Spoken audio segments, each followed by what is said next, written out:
Hi everyone, welcome to the Redesigning School Counseling webinar for Renewal Schools.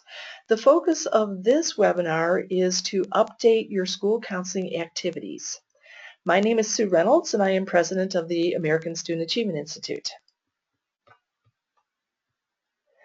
As a reminder, Debbie Howell is our strategic planning specialist for Redesigning School Counseling. She is also participating in this webinar and is listening in. But we want to remind everybody that after this webinar, Debbie is available for any of your calls and questions and emails. So this is Debbie's telephone number, so you might want to jot that down real quickly, 812-349-4142. Or her email address is Howell, Howell, at, and then our organization, asainstitute.org. So Howell at asainstitute.org. So we really encourage you to call Debbie. As you know, you've been submitting your work each month to Debbie, and she's been giving you feedback and suggestions, and she's been approving your work as you go. That's going to be really nice at the end of the year because then you won't have to be revising if you do have to revise anything, but there won't be a ton to revise all at once because you've been revising it as you go. So, okay. So here's today's agenda. As always, we're going to do a very quick review of the RSC beliefs and process. We always want to put each month's activities into perspective of the entire process. So we'll very quickly review those things. And then this month, we're going to look at a pre-meeting email or post-mail. It can be either way. We'll do a walkthrough of the activities, and then we'll look at submissions in the online system. So it's just basically getting you ready for that final meeting with your advisory council. Okay, so review. First of all, here's our beliefs. We believe that school counseling programs help students make sound choices in areas that impact academic success. So today, when we're talking about activities, we're going to be implementing activities to address the things that are getting in the way of kids making good choices. So if a student is not choosing to come to school, that's a choice we want them to make. They're not doing it. So we want to explore what's happening, why isn't that student coming to school? And then we'll put interventions or guidance activities in place to address those root causes. So, but the key thing is that we always want to come back to is that RSC school counseling is all about helping kids make good choices. This is another way to say the same thing. We call this the impact pyramid, and it's basically that we believe that when students are enrolled in sound guidance and counseling programs, when they participate in those programs, that they tend to make better choices in targeted areas. And because of that, our school's achievement goes up. So as you've been designing your program this year, the first thing we talked about were your school's achievement goals from your school improvement plan. And then we said the next question was, okay, what choices do kids need to make in our school if our school is going to reach those achievement goals? And they might have been choices like turning in their homework or asking for extra help or not getting suspended, dealing with aggression, all those choices that successful kids tend to make. So this month, then, we're going to go down to the next levels to say, okay, what do we need to do as school counselors to help kids make those choices? And we've got our root cause data, so we know why kids aren't making those choices. We did that last month. And now we're going to design the activities. What guidance activities do we put in place? What counseling activities do we put in place? Okay. So the process, again, just kind of this is a history of where you've been this year. We started out getting ready. You put together your steering team. You collected data through surveying your students and also surveying your counselors. You did some self-studies, and you convened an advisory council. And really happy to hear a report from Jennings County Middle School this morning that their advisory council is quite healthy, and they've had some good attendance at their last meeting, which is awesome. So, so we're getting ready. Then as a renewal school, we jumped to some of the products that we developed when we went through this before. So we're looking at your vision statement. We updated that in August. Then in September, we looked at your program goals. We had new data, so we kind of decided, do we need to update those program goals? And I think most of our schools probably did some tweaking to their goals. Then in October, we said, okay, of all of those program goals, all those choices that kids have to make, and again, there may be 60 or 70 different choices that successful kids tend to make. We said, let's expand our resources, because we know that the more time and energy and resources that counselors have, the more program goals they can tackle. So based on how many resources you had, especially time, you then said, okay, let's narrow that big list of goals down to a few priority goals. So 1, 2, 3, usually not more than 3 priority goals. Then last month, you did a root cause analysis to help you understand why kids aren't making those choices. So we looked at student guidance data that helped us understand if kids were lacking knowledge or skills, and that's why they weren't making the choice. We looked at counseling data to see if kids had personal and or social issues that were interfering with all of their choices, and so that was maybe what needed to be addressed. And then we also looked at opportunity data.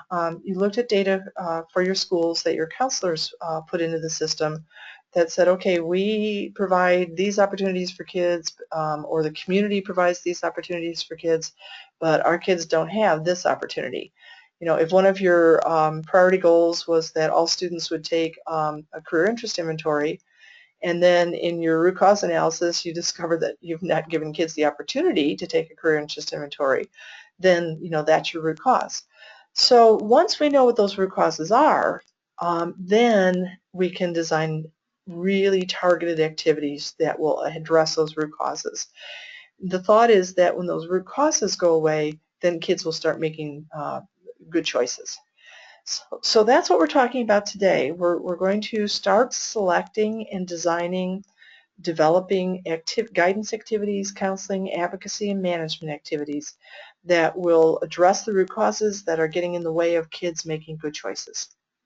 Okay, then second semester, we'll talk about preparation, and once we know what the activities are, then there's things we have to do to get ready. We have to develop guidance lesson plans. We have to create a calendar for the year.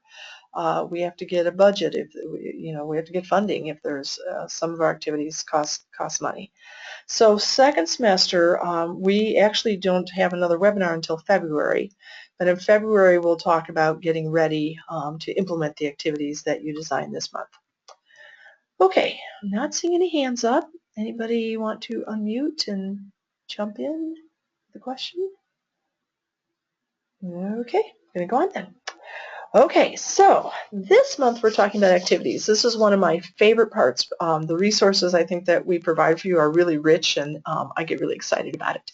So we're talking about activities. And the first thing I want to do is just walk through the process page, because I'd like to just show you all of those different resources. I think then when we start talking about the meeting, it'll make more sense because you would have seen the resources. So I'm going to go to the online system, and I'm going to log in. Okay, and I'm going to go to the process page. And oops, I noticed, and you may notice this sometimes too if you've clicked a wrong button, this has popped up as first year, and I want to be a renewal school, so I'm going to go to the Uses tab. I'm going to click on Renewal Process and click Save. Okay, and I'll go back to the process page. And Linda, you have a question? Yes, I'm not able to see you on the webcam any longer for some reason. You're not? Well, let me try this again. No, so I can't see what you're up there. Nope. There we go.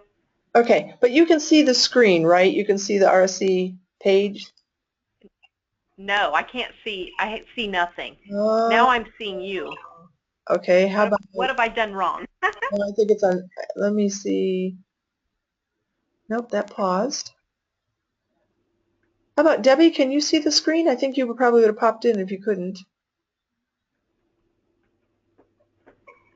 Oh, there's Debbie. We can see you. Your camera's on. Hi, Oh, Debbie. Debbie, I see. Yeah, sorry, wrong button. I'm sure. I'm not sure. I'm sure it's me, but I don't know how to get that. But Debbie, Right, and I can, that must be a new feature. We've never been able to show two presenters at the same time. Very cool. Good. I'm sorry, but I can see your screen. I can see the presentation just fine. I'm not sure what's going on with Linda, and if she can see you, I mean, if she can see you live, then there's got to be another button to push to see the Yeah, I'm budget. wondering if it didn't get minimized down in the bottom somewhere. How about, why don't I go ahead with the presentation, and Debbie, if you could maybe chat back and forth with Linda and see if you can get that resolved. Sometimes when I feel like this, Right, good. it's actually just minimized, and if there's something down at the bottom, I can click on and make it come back up. So I don't know if that's the problem, but we'll No, it's not. okay. That's odd. Yeah, it's not on this end because if it were, Debbie wouldn't be able to see either. So, okay. It's not. There's nothing minimized, but. Okay. I don't know what else it would be. Okay. Well, I'll let you two chat about that. Linda, if you want to mute your phone again, and while you're doing that, so we can't. Otherwise, we'll hear all your typing. So, okay.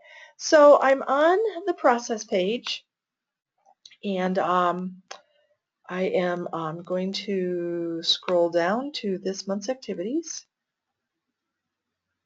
So I'm into December, January, where it says update your activities. Okay, so I just want to walk through this. So the first thing that you have is to watch the webcast. That's what we are recording right now.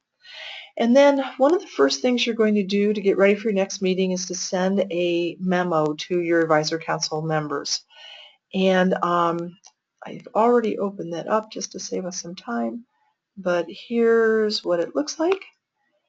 And basically, you're telling your advisory council members, this is our last meeting's coming up, here's the date, time, location. And then you filled in on here, for your school, our priority goals are to increase the percentage of students, and then you would enter the student choice here. And then in the next column, you'll enter your root causes. So in this first part, you might type to increase the percentage of students who have completed a four-year course plan, high school course plan. And then under the root causes, you can type in all the reasons why kids aren't doing that. We don't provide a template. We don't provide them any one-to-one guidance to help them do it. All the things that may be getting in the way.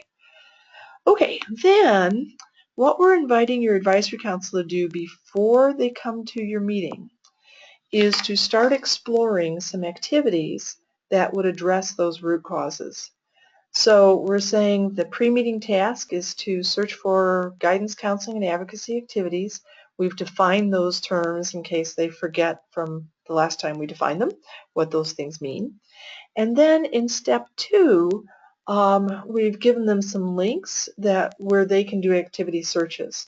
So the first one, I'm going to just go ahead and click on this. Oops, I need to do control click.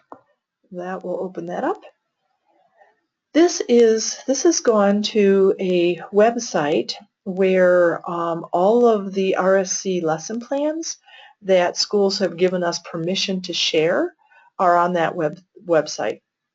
So let's say that one of your priority goals was that kids would submit a FAFSA. What I can do here is just click FAFSA or any other keyword. I can say, and I only want to see lesson plans for 9th graders or 12th graders. I only want to see lesson plans that were specifically designed for boys, males. So you can further narrow it down. I only want to see lesson plans that are going to be in an individual guidance setting or a classroom guidance setting. You can say, I only want to see lesson plans that Jennings County Middle School has implemented. Or that Jane Doe wrote. So you can narrow this down several ways. I'm not sure how many I'm going to come up with at this point, so I'm just going to type in FAFSA and I'm not going to narrow it down anymore other than that. When I click search, I get one. So I've got one of the RSC schools so far, and depending on your topic, you may get 10, 12, 20 different lesson plans. And this one, there's just one. So, but your advisory counselor or you can kind of read through this to see, is this something cool that you want to replicate? So FAFSA completion night, Open up the high school computer lab to allow senior students and their parents that need help filling out their FAFSA. That sounds kind of interesting. Bring in a specialist from a neighboring college. Time required 4 hours. So it gives you an idea. Now let's say you really, really liked this lesson, and as a counselor, you've decided after your meeting that you want to incorporate this lesson into your school counseling program. All you need to do then is click import into my school's lesson plans.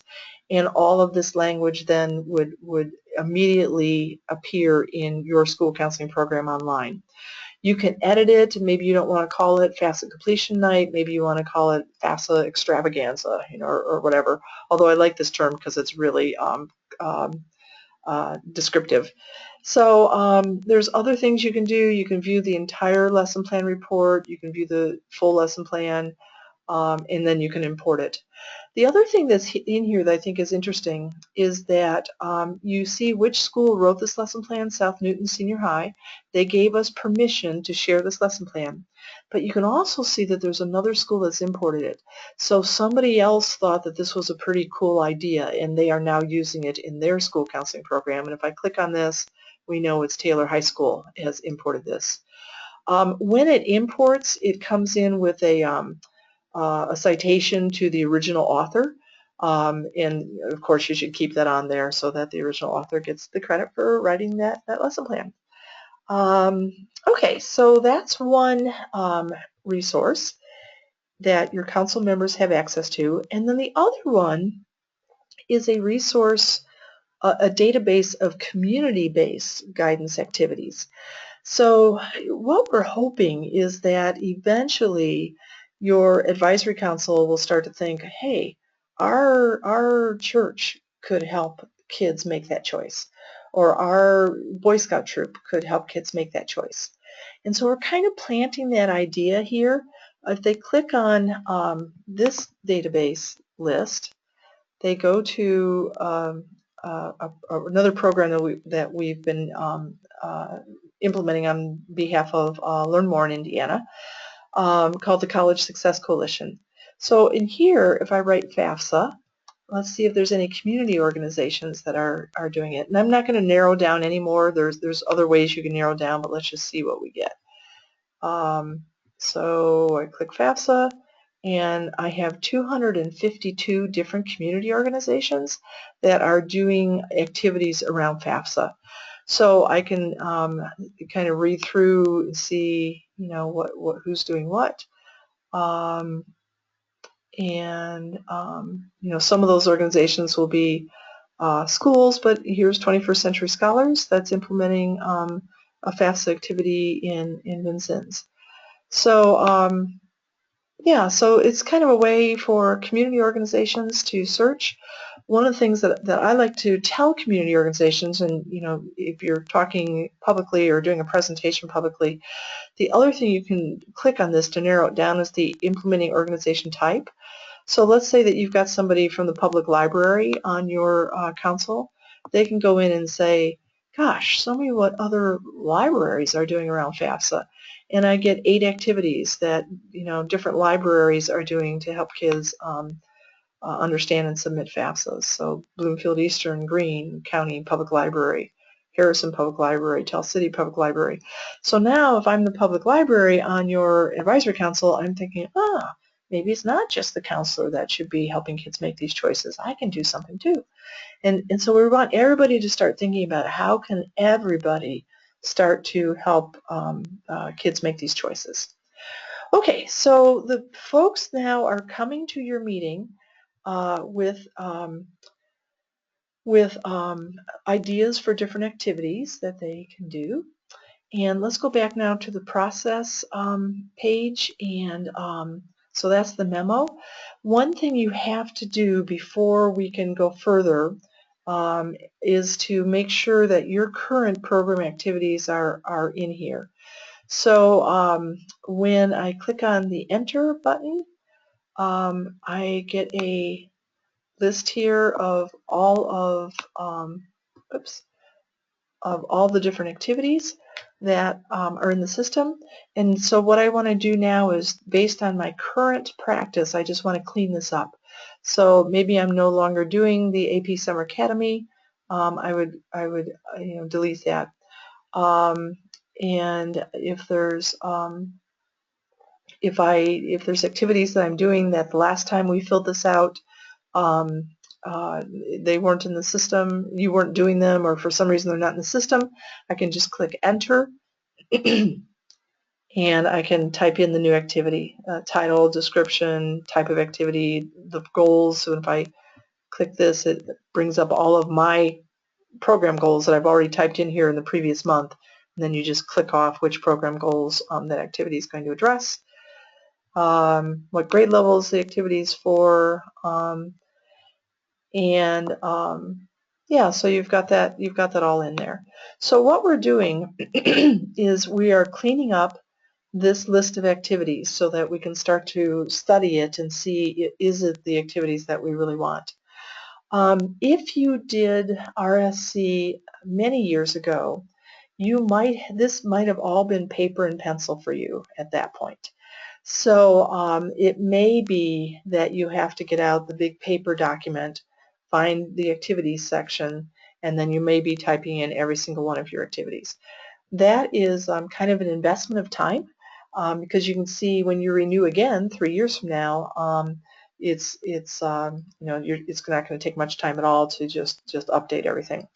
The other reason that it's an investment of time is that once these things are in here electronically, there's all kinds of crosswalk reports that we can do. And let me show you some of those. This is where the system really gets rich, and where it was very cumbersome when it was just paper.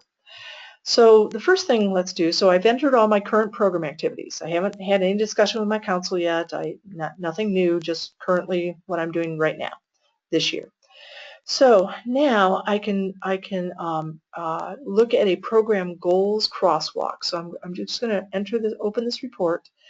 The computer is pulling information from the activity descriptions that you just put in. And what this report does is it will bring up every single goal, and then it's listing the activities that you've put in place to help your students make that choice. So when we get into the meeting, what we're going to be saying is, okay, one of our priority goals was to have an up-to-date written for your course plan. Is this activity enough to make that happen? And if it's not, then we may need to add activities, we may need to tweak this activity, but we're kind of looking at that as an analysis. If I look at the next priority goal, that we want all students to have taken or plan to take an AP course in high school, I don't have any activities for that. And now I'm kind of in a quandary. How am I going to reach this goal if I'm not putting any activities in to help kids make that choice? So what I would need to do there is one of two things. Either get rid of this goal or add an activity to help kids make that choice. So anytime you have a goal that's not supported by activities, you have the choice of omitting the goal or adding activities. You'll notice that down below the priority goals, we've listed all of the non-priority goals.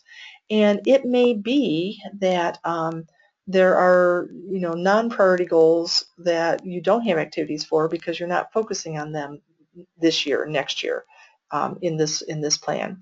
So that's not a problem so much down here as to have no activities with a goal. We're just acknowledging that we have a goal that we're not doing anything about yet. But in the priority goals section, that is a problem. We want to make sure that your priority goals are heavily supported by activities so that we make sure that you have an impact there. Okay, so that is called the program goals crosswalk. And then another resource is the Activities Crosswalk. In this resource, we've listed each of your activities, and then we've listed under it what goal that activity is supporting. So here's an activity called APDC Recruitment Federal Lunch Program. It's not really a strong title because I don't really have a picture of what that is. Probably, is clear to whoever wrote that, but it's not so clear to those of us who, are just reading it. But I've got an issue because why am I doing this activity? It's not supporting any of my goals. So again, you have a choice here. You can say, oh my gosh, I forgot to put a goal in.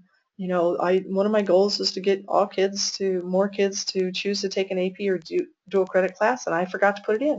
So you can go back and put the goal in and then associate this activity with it. Or you can say, I don't know why I'm doing this activity. We've just always done it forever, and it's no longer a goal for our program, so I'm just going to get rid of that activity. So again, we're using these reports to help you see, do you have activities that you don't really need, and if you can get rid of them, that's going to save you time. Or do you have goals that are not supported by activities? And that's really problematic because then, you're claiming that your program is going to do something because it's a priority goal, and if you don't have activities in there to help kids make that choice, then you're not going to reach your goal. So, okay, so those are two crosswalks that we're actually going to use during the meeting. So the goals crosswalk and the activities crosswalk. And then as you're thinking about what activities to do, here's where we provide for you advice from our other RSC schools. So I'm going to click on this tool, and here are any of our suggested goals that you dropped into your school counseling program. You're going to have this input for. So let's say this one has kind of caught my interest, have an up-to-date written for your course plan. That's really important. We're going to start it next year, never done it before. I want to see what advice I'm getting from other counselors. So I'm going to click on this. And first of all, I have advice from RSC steering teams who have met the goal. So Brebuff is telling us we keep all of our information in Google Drive. Well, that's interesting. Maybe you haven't thought about how you're going to store that information yet. And it may be that you'll be on the phone calling Brebuff to say, how do you do that? Can you share that file with me? So Eastern High School, all students update their 4-year course plans during the time they are scheduling for classes. Maybe that's something you hadn't thought about before. And then down at the bottom is advice from schools that did not meet the goal. And so you're reading, here's one that's saying they wish they had, they needed to do more presentations. This is, I think, a very interesting advice. Students need to hear and see the terminology for the 4-year high school course plan on a monthly basis. We complete the 4-year course plan once a year, and then they forget that they've completed it. So my guess is, if I were reading that, I'd be thinking, it can't be just a one-time activity. I need to have a series of activities that connect the 4-year course plan to their coursework and their goals and everything that we constantly revisit. And then, keep working with students and parents to help make the connection. It puts everything into place for the students. So later, after you've implemented, we will ask you for your advice as well, and we hope you'll share it because you can see kind of how helpful it is. So, okay. And again, we have advice for any of the suggested program goals that you dropped into your school counseling program. Okay, so that's advice. Here's the advice. Then exploring the school counseling lesson plans, we already looked at that. That's one of the resources that we gave your council.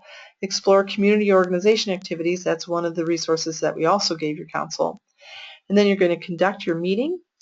And then after the meeting, there's a couple other things we want to check for to make sure that you qualify for Gold Star and RAMP.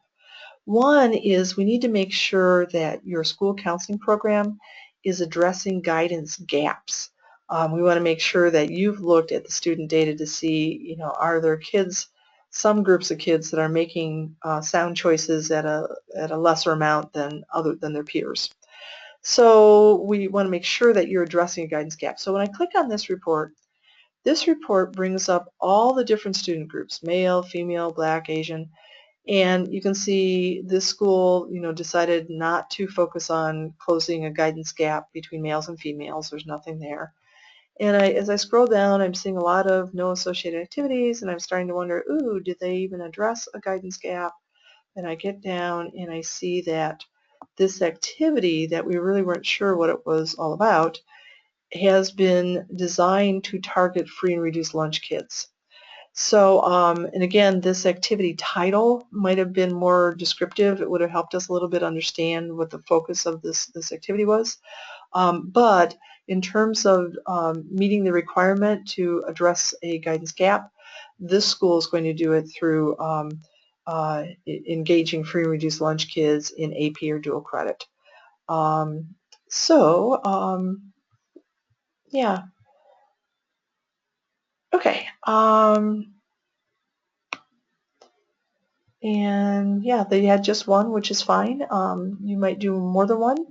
And again, I would look into your school improvement plan to see which student groups your school improvement plan is focusing on, and then look at the guidance data and see, are those kids also making not as good choices? And specifically, if there's a group of kids that aren't achieving, they're probably not choosing to turn in their homework or ask questions in class and all those things. So you can really connect this with your school improvement plan as well.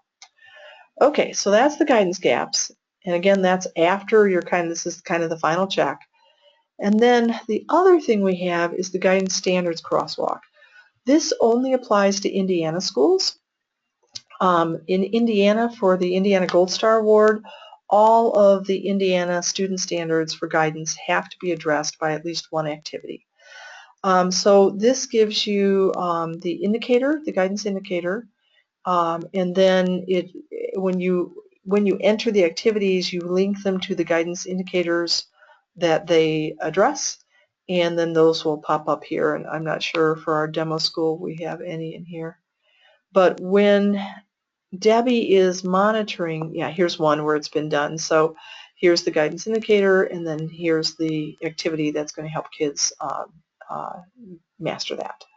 So when Debbie is reviewing your work on this step for Indiana schools, she's just going to open this page, and if she sees any red flags, then we know we've got a problem and we need to talk with you about entering an activity that will address that indicator.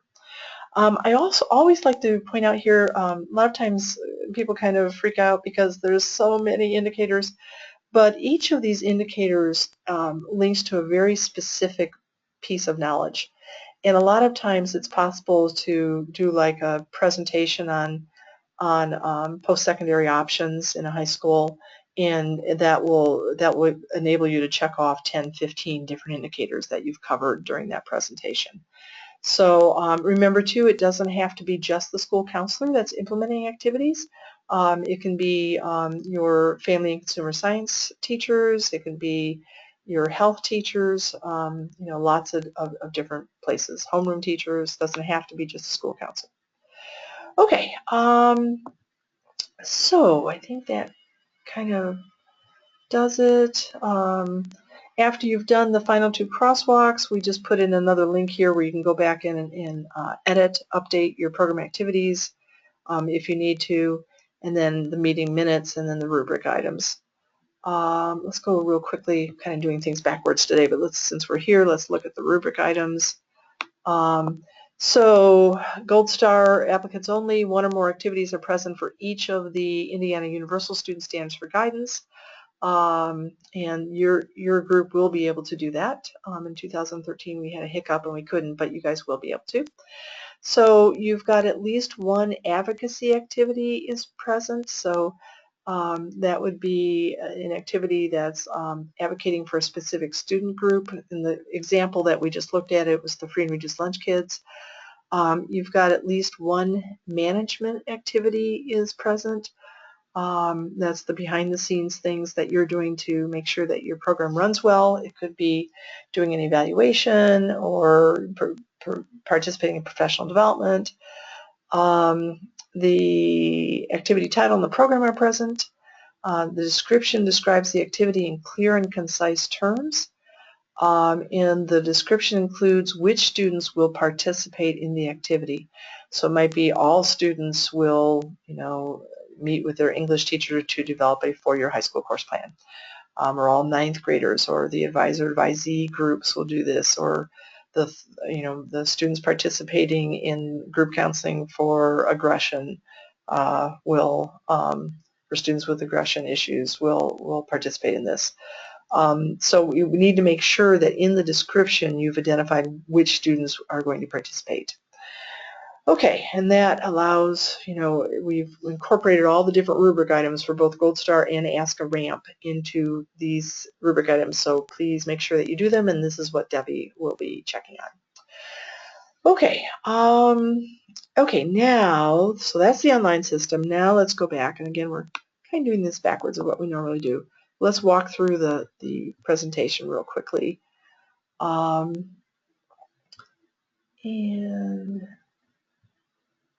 Okay, so first thing we're doing is process, and a little review, and I'm just going to fly through this because we already went through it. Okay, so we're reminding folks that, out of each of these meetings where they have so graciously donated their time to participate in discussions, out of each meeting has come a product. And now we have a vision statement, goals, a resource expansion plan, priority goals, root causes, and the final thing that the council is going to be involved in is creating a list of activities that the counselors will implement. And I say counselors, but it's really counselors and others, because I'm sure there'll end up being other people that implement the guidance activities besides just counselors. So then we're doing a quick overview. Some of this terminology we really haven't used since the very first advisory council meeting. So we want to make sure that folks understand that there are 4 types of school counseling activities, and then we're defining each of those real quickly. So guidance activities help students learn about their personal interests and aptitudes. They explore careers and post-secondary options. So we're really in teaching mode when we do this. And then they can be implemented, guidance activities can be implemented by lots of different folks and in different settings. So when we're talking about guidance activities today in our meeting, we want to make sure that we're thinking kind of outside the box, that it's not just counselors, but what could other folks do to help kids make the choices that we want them to make. Counseling activities, we're defining that. Those activities help students overcome a personal or social concern that is interfering with learning. And counseling activities that are level 1 activities are implemented by a licensed professional. That would be a licensed school psych, school social worker, school counselor. Level 2 activities, which is basically friendly listening, can be implemented by a trained non-professional.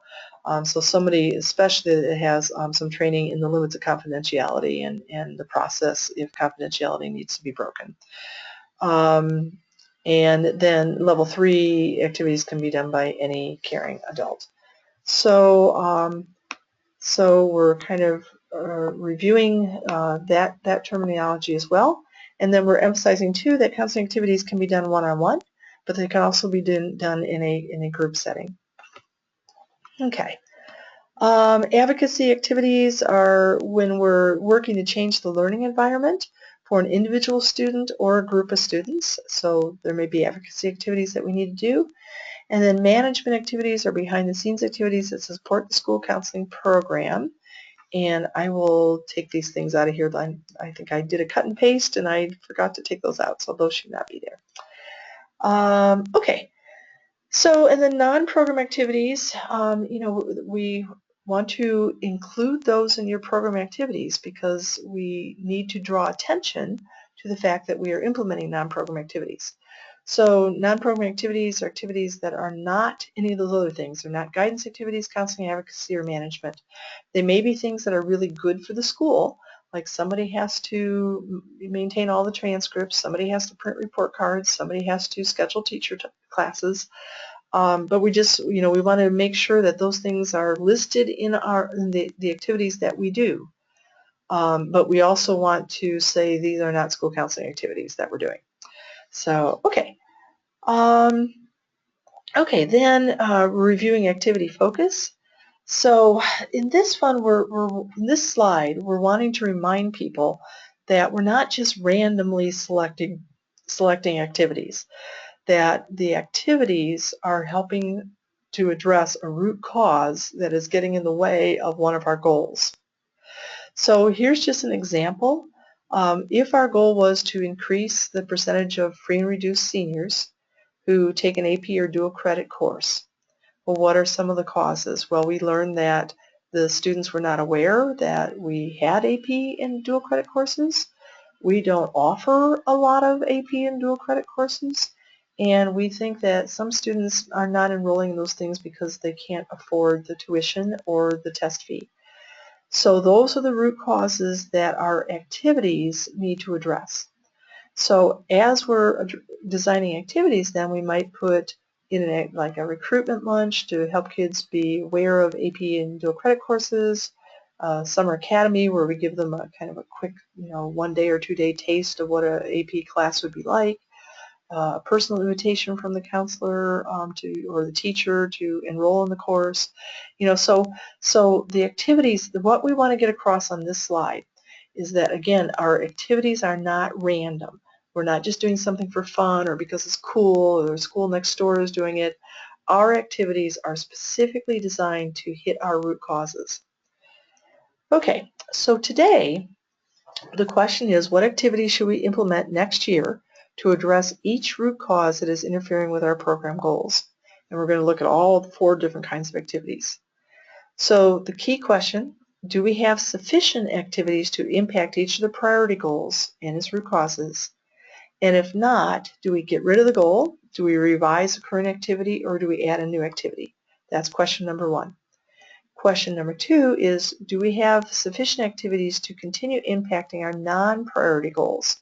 So usually what counselors say to us at this point is that, yes, we have these 3 priority goals, but we really want to beef up just a little bit these other non-priority goals.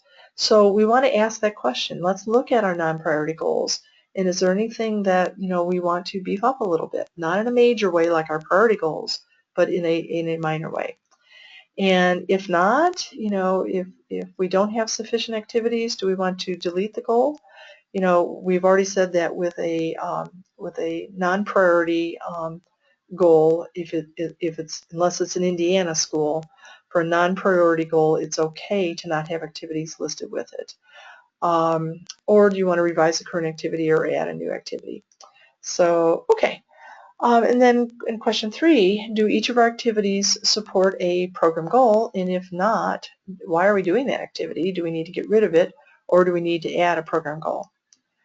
Okay, so here is how we're going to do this. We're going to give your council members a copy of the Priority Goals Crosswalk report. That lists each of the goals, and then it identifies the activities that are supporting that goal. So we'll say to your council, okay, let's look at goal 1. And as a reminder, goal 1 was to, and then you've added that in there. And then here's all the root causes, all the things that we think are getting in the way, why kids aren't making that choice. So let's go now to the Crosswalk report, and let's examine it. And the first thing we want to do is say, are there any activities which should be omitted? And are there any activities that should be revised? So we're just going to look now at the activities that are already in place, and we're going to say, do we get rid of any of them because they're not working or nobody's participating or whatever, or are there some that we want to revise? It may also be just a warning here that you may have a goal and then you've got a red flag here that says there's no activities. That's okay. On the next screen we're going to add activities. So, okay. Oops. And then here's where we do that. So here we're saying, we took out activities that we don't want to do anymore, and we revised some, but now do we need to add anything? So if they say, yeah, we probably should add some different activities to help support that goal, then we want to say, okay, let's brainstorm. What could we do? So, so everybody's brainstorming. You're writing in the possible activities, and the grade level and what students are going to participate in it, and you're getting up all the ideas. So, maybe you'll come up with 12 different ideas of things you could do to address that root cause and that goal. And then you're going to go back and say, okay, do we add this activity, or do we park it for maybe consideration in a future year? So you go through and you decide, what activities you're going to add. Okay, so again, there's 3 parts to this. I'm going to go back 1 slide. Should each of the current activities be omitted or revised? So there's the first 2 steps. And then do we need to add activities? That's the last step. Okay, so those slides you're going to replicate for each priority goal. So the slides that started back here with this one, priority goal number 1, you would copy these slides, so now you've got priority goal number 2. And you're reminding people for goal 2, here are root causes. What do we, here's the activities in the crosswalk report. What do we omit? What do we revise? And then what do we need to add? Okay, so then we're saying, okay, that's the priority goals. That's where we wanted to really spend our time and energy. But let's look at the non-priority goals. Are there any that we want to beef up just a little bit? So, what we suggest that you do is on the report in the non-priority goal section that you go through as counselors, as a steering team ahead of time, and you flag any that you think you need to beef up a little bit for next year. Given that, that's going to cause you to have to do activities if you say that, so it's going to take time. But you've gone through and maybe flagged, starred, 2, 1, 3, of the non-priority activities that non-priority goals that you want to address with activities a little bit. So again, the first question is, okay, for this non-priority activity that we want to just think about for a minute, are there any of these activities for this non-priority goal? Are there any of these activities that we want to omit or revise? So you talked about that, and then you're saying, okay, for this non-priority goal that we're targeting, are there any activities that we should add? So it's the same kind of thing, but now we're looking at a non-priority goal. We used to not do that, and counselors would always come back and say, once we got into it, there was something that we wanted to beef up just a little bit. It's not a priority goal, but we want to just make a little tweak to it. So this step allows you to tweak the non-priority goals. Okay, and then finally, with your advisory council, you're saying, okay, here's another report. This is a different report. It's called the Activities Crosswalk. In this report, it gives you all of our activities and which goals they support. And you'll notice, we're saying to the council, you'll notice that we have one activity, the Counselor Back to School Lunch, that really doesn't support any of our goals, and we're not sure, that we need it anymore. So, but we wanted to toss that out to you guys. We're thinking about taking that out. What do you think? We'd rather spend our time on other stuff. And then someone may say, no, that's really, really important. Then you got to figure out, well, what's the goal? What choice are we trying to help kids do by having that that back to school lunch? And then add in a goal so that you can connect it to that goal. Okay? So you can't, I guess the thought is that we don't want to do activities unless they're supporting a goal. So if they're not supporting a goal, we need to think about that. Why are we doing this activity? What choice do we want kids to make? And if you can't identify a choice, then I would question seriously, why are we doing this activity? So, okay, so that's that. And then the final checks.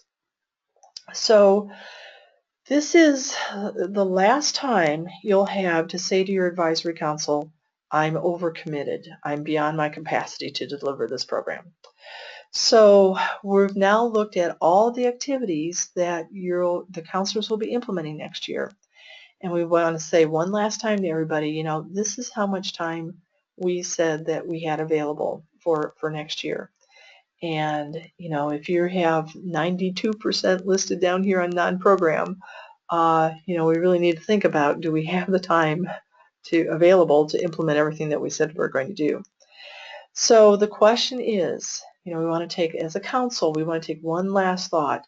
Given the time that counselors have available, are the activities that we have planned for next year realistic? Or are we setting ourselves up for failure because we're going to be spread so thin that we can't do anything well?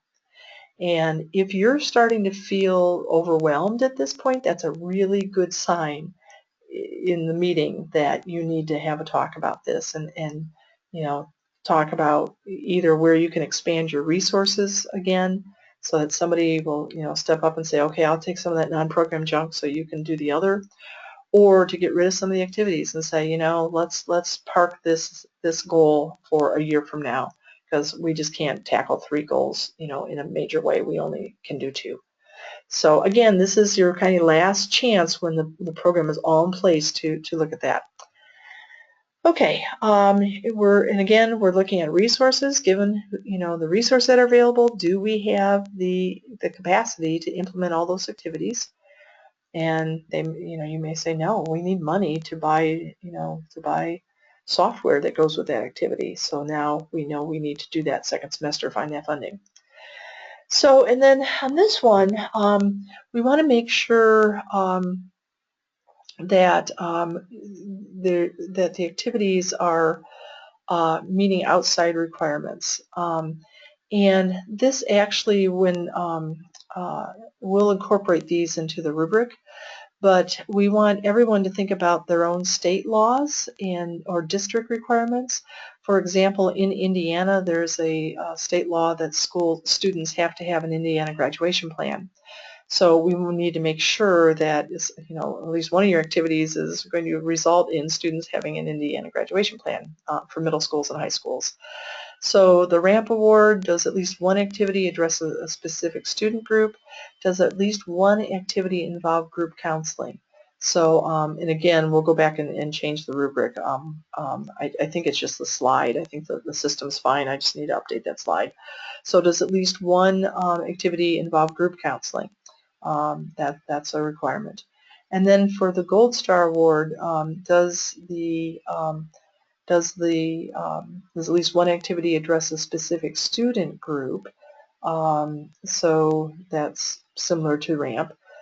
In group counseling, similar to RAMP. Do you have at least 3 academic guidance activities, at least 3 career guidance activities, and at least 3 personal social guidance activities? And then in Indiana, do your activities collectively address each of the Indiana guidance indicators? So you can kind of see why that crosswalk report is going to be real helpful to you on that. So, okay, I think that brings us to the end. Yeah, and then the consensus check, can we live with these activities and can we support them publicly? So, okay, that's it. Let's see here if anybody has any questions. I know I've gone over our hour that I try to hold us to, but I am not seeing any questions. Nobody's jumping in. Okay, so I'm going to assume that we're good. And again, don't forget, call Debbie Howell, contact her, send her an email if you have questions, and we can make sure that we have those answered. So, okay, thanks everyone, and we'll catch everybody next time. And remember, for Renewal Schools, next time is not until February. And let me look at my calendar real quickly.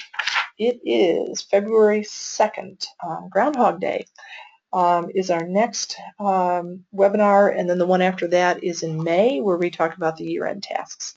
So, okay, thanks everyone, and we will chat with you next time.